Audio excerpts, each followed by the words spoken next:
And when they're hurt and abused, they feel it inside too.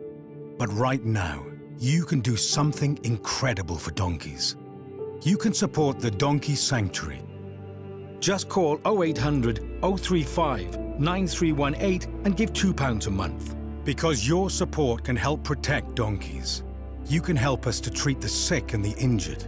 You'll help to mend broken hearts so that they can learn to love and trust again. Right now, so many working donkeys around the world are suffering. But we can only be there for them with your help. So please, call 0800 035 9318 or text HEART7 to 78866 and give £2 a month to the Donkey Sanctuary, because terrible things are happening to donkeys. Please, do something incredible for them right now. This is an important message for people living with diabetes from people living with diabetes. When I was experiencing the symptoms of diabetes, I didn't know what was going on. You go on the internet and it's full of horror stories. You don't know where to begin and you don't know what to believe. I didn't understand about carbs, I didn't understand about blood glucose levels. I was scared and I was worried. I didn't understand diabetes full stop. That's why the support I get as a Diabetes UK member is so important. You can become a Diabetes UK member too. To join us now, just call 0800 144 5406 and become a member today for just £3 a month. When you do, you'll receive a practical guide specific to your type of diabetes and a copy of Balance magazine 4 times a year. Balance is filled with news and inspiring real-life stories from members just like you. And you'll receive regular emails and vital updates that will help you feel informed and supported. Plus, you'll help support research that could lead to better treatments for all types of diabetes. Membership makes life better because you're not alone anymore. Call 0800 144 5406 or go online to become a Diabetes UK member for just £3 a month, because membership can help you learn to live better with diabetes.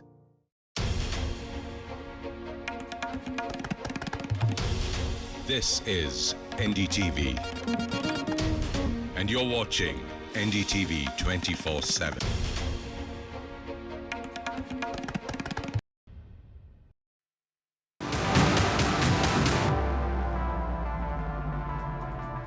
This is US Election Watch. I'm Gaurie Dwivedi. Let's get you the headlines this evening.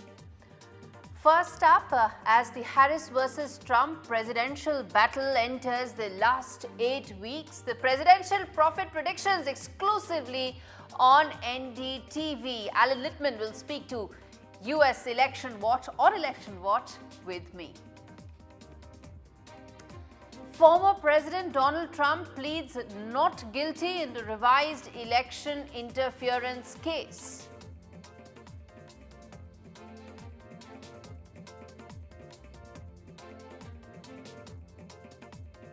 As the US election enters its most crucial phase, there is now reports suggesting of a possible meddling by Russia. United States accuses Russia of election interference, announces a range of actions against possible meddling by Russia.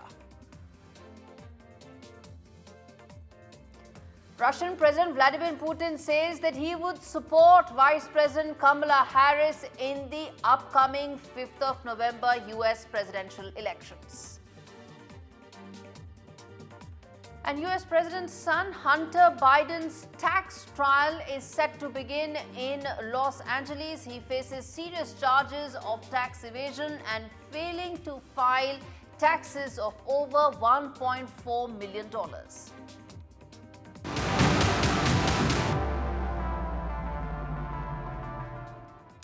All right, staying with the big story that we are tracking right now, which is around allegations being made by US as far as any meddling by Russia. Remember, these are not new allegations. They've been made in the past as well. In the 2016 election between Hillary Clinton and Donald Trump, there were widespread allegations that Russia had tried to meddle in the US elections and tried to influence the outcome. Those allegations have come back as the election enters in its most decisive phase. Remember, a postal ballot phase begins in just a day, and ahead of that there are now fresh allegations coming in that Russia may be looking to meddle to influence the upcoming US presidential elections. Take a look at this report that tells you the story in greater detail.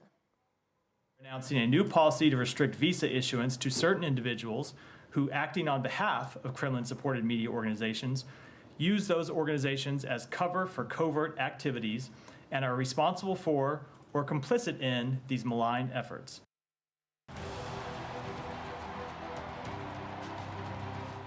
It's campaign season in the United States, and that means we're seeing not just debates and rallies, but also malign influence campaigns.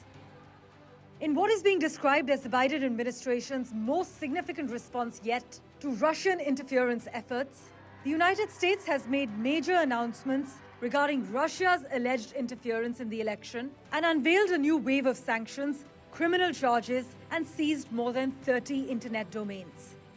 These actions are in response to what officials describe as a broad and ongoing malign influence operation by Russia. The United States has also accused Russia of waging psychological warfare on Americans as part of Moscow's sprawling campaign to influence the upcoming November election. Russia has targeted American elections with disinformation for years, as per US officials. Most notably during the 2016 presidential campaign, when Russia was linked to disinformation campaigns designed to sway the vote towards Donald Trump. US Attorney General Merrick Garland argues that the Kremlin's aim has not changed. The United States is offering a $10 million reward for information pertaining to foreign interference in an American election. The department specifically said it was seeking information on a group known as Russian Angry Hackers did it. But as this news broke, RT posted a sarcastic response on its website from its deputy editor-in-chief saying, "There are three certainties in life: death, taxes, and RT's interference in the American elections." While American officials have stepped up their warnings about Russian election influence efforts, US intelligence believes the efforts could favor Republican nominee Donald Trump, whom Moscow views as a Ukraine skeptic. Experts, meanwhile, have also warned that artificial intelligence has made it easier for countries like Iran and China to sway US public opinion ahead of November's showdown. Parmeshwar Bava for NDTV World. All right, let's discuss the story in greater detail. Jeff Saldini, who's the national security correspondent at Voice of America, joins me on the broadcast. Jeff, now these are allegations that are not new, but what may have changed in the last 8 years since these allegations came to light is the fact that there's now technology that's more pervasive, that can actually cause more harm than at what it could have in 2016. How do you see this? And more importantly, what's the word coming in from the government on these charges and allegations? Well, what U.S. officials say is that the biggest difference between what happened in 2016 and what happened even in 2020 and now is just the scope and the scale of the Russian operations. Some of that can be attributed to the new technology, to some use of artificial intelligence. But in the indictments that were unsealed yesterday, the emphasis was on just how much resource and money the Russians have put towards these disinformation efforts. The United States Justice Department saying that in this case, in terms of the charges unveiled against two employees from RT, formerly known as Russia Today, they funneled almost $10 million into a US-based company to help spread Russian messages and Russian narratives through their influencers, through their stable of influencers.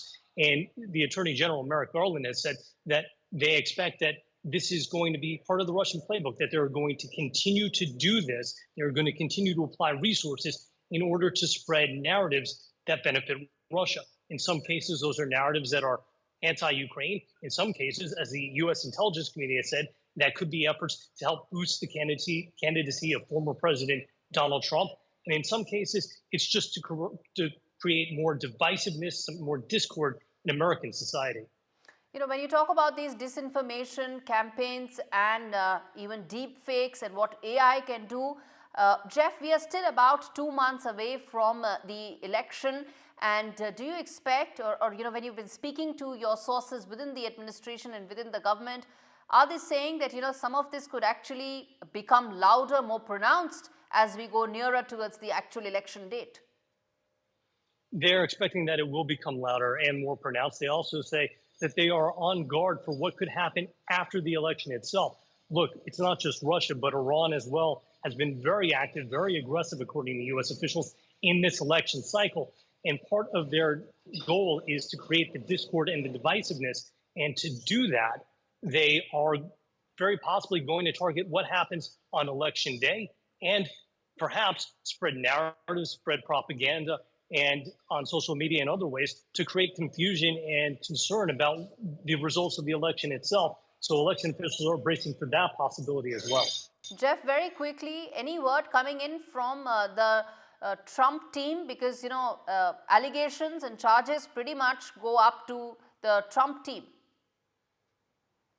I haven't heard anything directly from the Trump campaign on these allegations. We've heard some response, though, from the conservative media influencers who are allegedly part or targeted by this Russian disinformation campaign. And they've been saying online in posts that they are victims of this, that they were unaware of where the money was coming from. They weren't told. And they said even with the money that had been funneled to their media company, the media company that they work for from Russia, they retain control over their shows and their views and are trying to downplay it, saying that they are victims and not collaborators in any sense. All right, Jeff Selden, appreciate you joining us live on the broadcast with those details. In fact, let's now get in the other voice on this story, which is what exactly are Russia and Russia Today saying about it, because these allegations are about them. Russia Today's chief producer joins me on the broadcast, Dmitry Leontiev, joining me to talk to us about, and tell us more about what Russia thinks about these allegations. These are very serious charges that have been made, Dmitry, and this is not the first time that have been made by the US government. They've been made in the past as well. I will be glad to answer all your questions, but before this, I want your viewers to understand that the speaker that spoke before him, I only heard him, I didn't see him, works for Voice of America. It gets money directly paid from the State Department, and I find it a little bit laughable that the person who works and gets paid by the State Department is commenting on the State Department's decisions. But so your viewers understand. Now, about the charges itself, it's twofold. The first thing is about the indictments. There are 2 indictments, as your viewers have stated. I cannot comment on them. I mean, I'm sure your audience have saw American movies and saw the Miranda rights. Anything I say will be used against us in court. And considering we have a number of people living in the United States and working for us in the United States right now, I don't want to endanger them and let the courts hopefully decide something fair. I doubt it, but we'll decide. Now, what are we talking about? The malign influence information. That's a very weird way of talking about it. Because if there was malign influence information, the Department of Justice or the State Department could actually show examples of RT either providing fake news or being disingenuous with the news or putting out false information. None of this, not a single example. They're using buzzwords, and we believe they're using this because RT is a thorn in the State Department side, in the American government. Every election, and you stated this before very truly, in 2016, in 2020, in 2024, no, the difference, they Dmitry, bring up is Russian that now malign influence. AI can actually allow deep fakes to be created, which can be as close to reality as possible. So that's the distinction. Technology, march of technology has this downside as well. That is certainly true. If you can show me, or anybody in the United States, maybe your previous guest who works for Voice of America, a single example of RT using AI or fakes.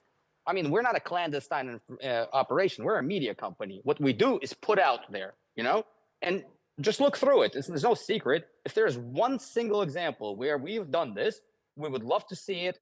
and we'll be able to answer it. But when you say this, when you say malign and don't actually show anything malign, this is a PR way of talking about, United States election. We are once again are getting intertwined in the conflict between Democrats and Republicans, who are both using Russia as a boogeyman in order to excuse their horrible politics.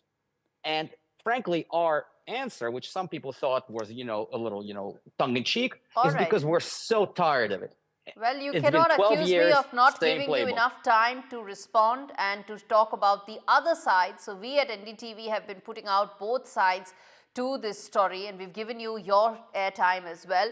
Appreciate you joining us, Dimitri, and we're going to keep coming back to that story on US Election Watch. In fact, before we get in our big exclusive interview, let me quickly tell our viewers that ahead of the September 10th the debate that will take place between Kamala Harris and Donald Trump, both sides have now finally agreed to the debate rules, the ABC's debate rules, which is that there will be muted mics. So Kamala Harris was not agreeing to mics being muted when it was not her turn to speak, and now she has agreed to. So only when the candidates will be speaking that mics will be live. This was a condition that the Biden team and the Biden campaign had asked for, and Kamala Harris and her team was not in favor of continuing that. But it seems that there's now consensus, and all eyes now on the first face-off between Kamala Harris and Donald Trump.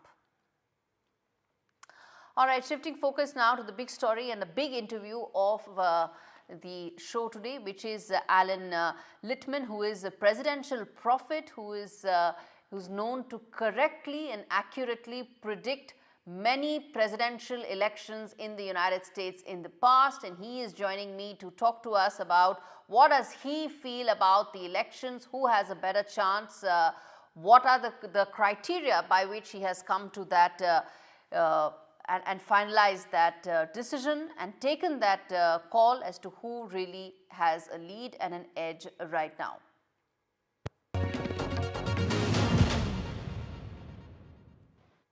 All right, Allan Lichtman joins me live on the broadcast. Appreciate you taking out the time, sir, to speak to NDTV World. My first question to you, sir, you've been closely monitoring and following many US elections in the past. What's your reading of Kamala Harris and Donald Trump in 2024? Well, there are all kinds of anomalies in this election. A major party candidate, Donald Trump, a convicted felon, 34 felony counts, facing indictments in 3 other venues.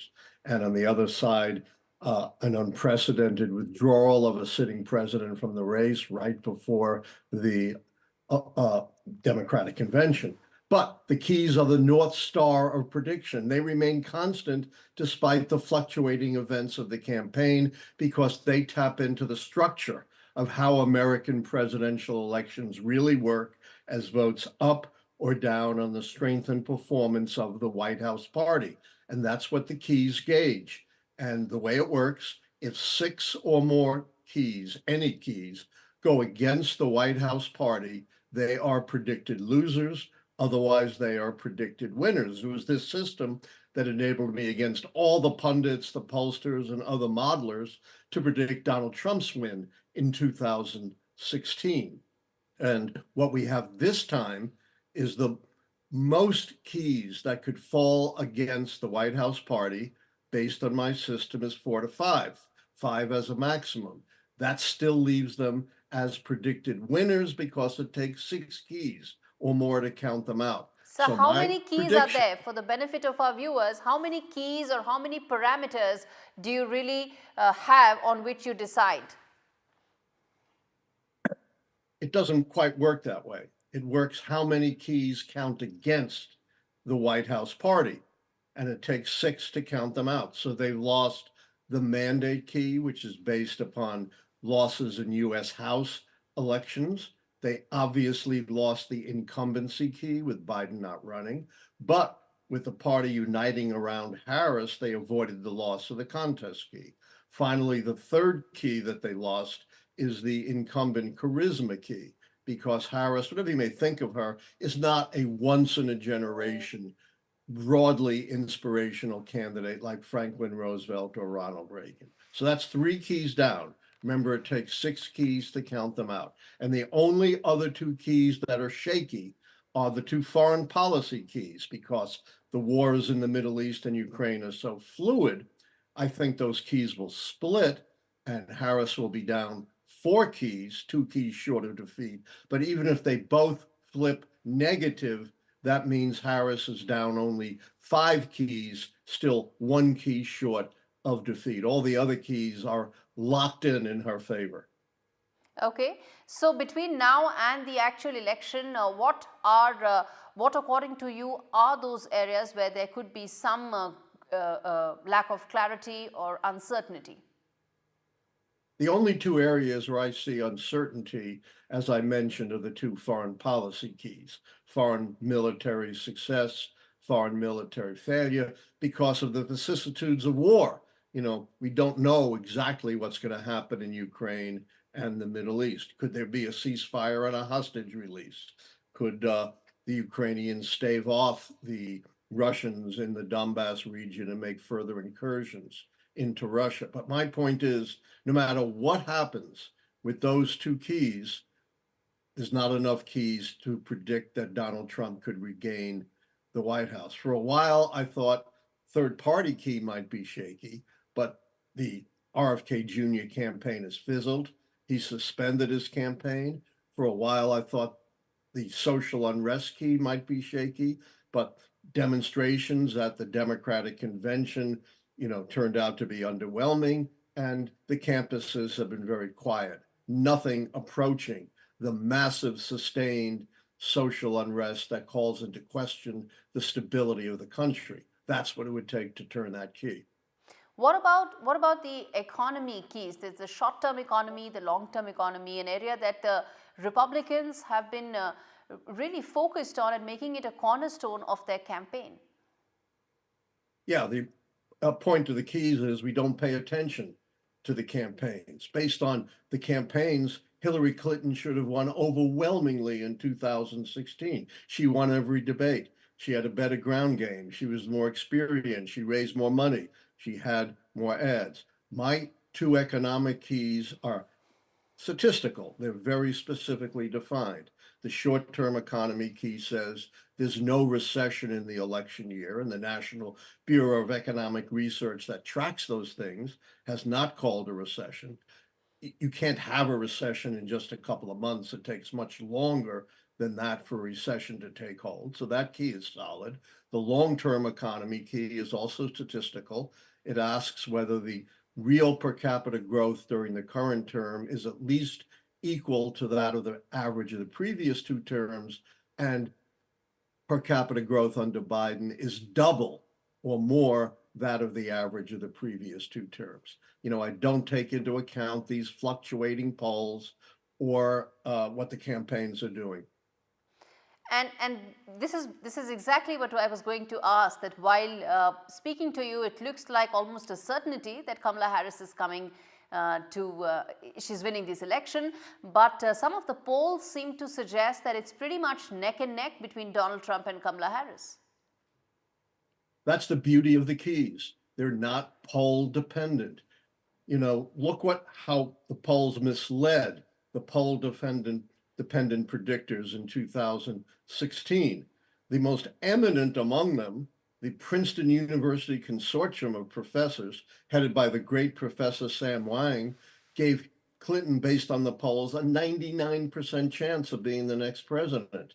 And Professor Wang said, if I'm wrong, I'll eat a bug on national television. And to his credit, he did. Then you have this clerk, Nate Silver, who just compiles polls and believe he's a great prophet. And he had Hillary Clinton overwhelmingly likely to win. And then when she loses, he said, see, I told you there was a 20, 25, 30% chance that she would lose. So it's meaningless. He can never be right and he can never be wrong. The keys stand above all of that. They called George H.W. Bush's election in 1988 when he was 17 points down in the polls to Michael Dukakis in June and July of the election year, and every pundit and pollster had written him off. Indeed, and I think that's the beauty of having a very scientific modeling approach as against random surveys of people. So yes, there's a scientific approach, but I want to come to the fact that, sir, you made, which was about that foreign policy and aspects related to the Ukraine-Russia conflict and the war that's taking place in Gaza could be the factors that could be undecided right now. To explain to us what could be the impact that they may have in changing, if at all, your prediction? No matter what happens with two foreign policy keys, success and failure, it will not change the prediction. As I said, right now I see the keys as split, which would be 4 keys. But even if they both flip, things go really sour in both of those wars, that would only be 2 more negative keys on top of the 3 she now holds. That's still only 5 keys, not enough to predict her defeat. So while things could change in wars, they always can, they will not affect my prediction that Kamala Harris will be the next president of the United States. The Democrat camp would be delighted to hear this prediction, especially because you've got so many in the past, absolutely right. But in the spirit of fairness, if the Republican campaign is listening to this, so what, according to you, could they do, because there's still 2 months left, to at least come close to any of what you're saying, sir? There's really nothing they can do. That's the whole point of the keys. It's fundamentally different from all of the conventional wisdom about elections, all of the wisdom that the media spends hundreds of millions of dollars covering the campaign every day, as though it was a horse race with candidates sprinting ahead and falling behind. The big message of the keys is it's governance, not campaigning, that counts. And you're looking at the governance of the White House party on things like the economy, foreign policy, social unrest, policy change, scandal, not the events of the campaign. And that's what makes it different from all the conventional wisdom in predicting elections. I'm not fluctuating my predictions based on the day-to-day events of the campaign. You cannot, and no one has ever been able to successfully predict an election outcome by looking at the campaign. Impossible. All right, Mr. Allan Lichtman, appreciate you joining us to decode the election and taking out the time and speaking to us. So there you have it.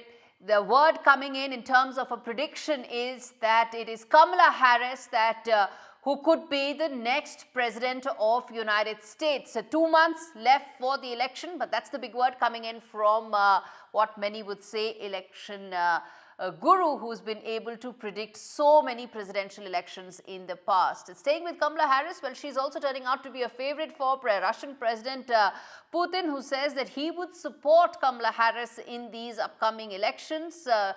Listen in to what he had to say. У него было бы какое-то... У нас, значит, фаворитом, если можно сказать, был действующий президент, господин Байден. Ну вот он, его сняли из гонки, но он рекомендовал всем своим, значит, сторонникам поддержать госпожу Харрис. Ну вот и мы тоже так сделаем, будем ее поддерживать. Это, во-первых. А во-вторых... Раз завещали, значит, надо, да? Во-вторых, она так выразительно и заразительно смеется, что это говорит о том, что у нее все хорошо. All right, a quick update on Hunter Biden, Joe Biden's son, whose legal woes do not seem to be ending after being convicted over felony charges in Delaware earlier this year. Hunter Biden is now facing trial over tax evasion that is set to begin in California. The charges against him are that he evaded taxes to the tune of $1.4 million between the years 2016 and 2018. Hunter Biden has pleaded not guilty. Remains to be seen what happens in this high-profile trial. All right, with that, it's a wrap. Thanks so much for watching.